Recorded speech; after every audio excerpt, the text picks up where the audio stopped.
Turpinājumā apskatīsim kultūras aktualitātes Jūrmalā.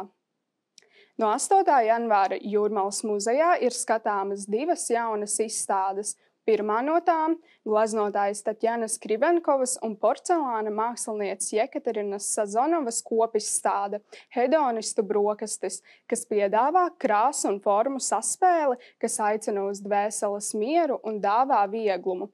Abas mākslinieces ir jau 4. reizi apvienojušas spēkus, un viņu sadarbība aizsākusies 2013.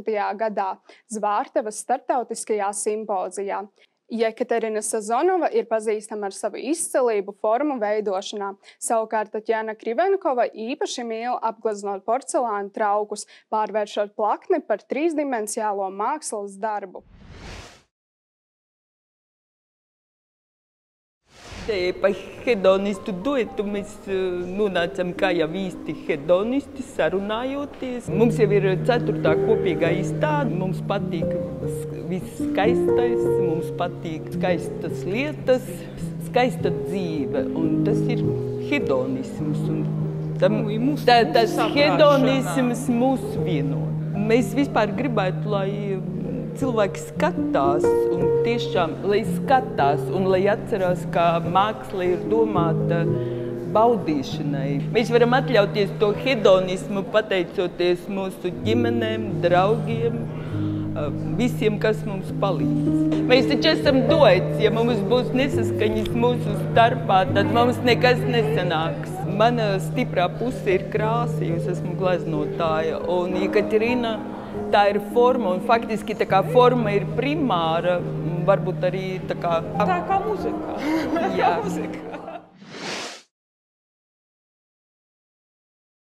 Otrā izstāde – gleznotāja Daga Viduleja Primum mobile, radīta iedvesmojoties no itāļu dzejnieka Dantes Alighieri monumentālās poēmas Dievišķā komēdija.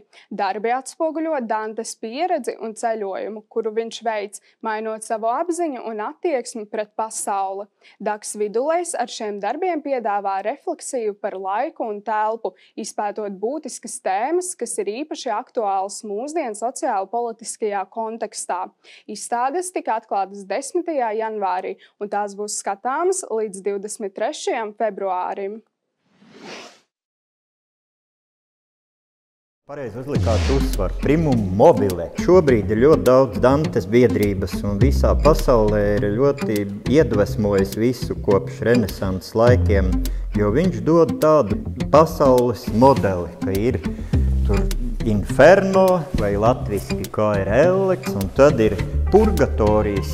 Tas ir vieta, kurā tā kā mēs arī visi dzīvojam šķīstītava, kur cilvēkam ir brīva griba izvēlēties, vai nonākt, teiksim, tur, kur izstādes sākumā ir tādās lamatās, vai atkal iziet gaismā. Primum mobile, tas ir, par viņu nav daudz rakstīts, bet visi pētnieki zina, ka tas ir tā kā pirmkustinātājs. Es ilgi meklēju, kur no gleznām un no tādām iecerēm, un tad man likās, ka sievišķais un vīrišķais nevar pastāvēt tāpat kā Bulgākova romānā. Tur viņi kopā, volants ar Jēzu. Un te ir manā tā gleznā, tas ir tas primum mobile, kas šobrīd ir modē transhumānisms. Tad, kad es iedziļinājos ļoti, tad es atradu tādu kā savu stilu, antropomorfais strukturālisms, ka es mācījos pie Henriksona strukturālo glezniecību. Tur vajag baigo krampi, lai teiksim, tos cilvēkus tā sapīt. Man arī varbūt daudz kļūdas, bet kaut vai rokas iztaisīt no viņiem abstraktus ornamentus.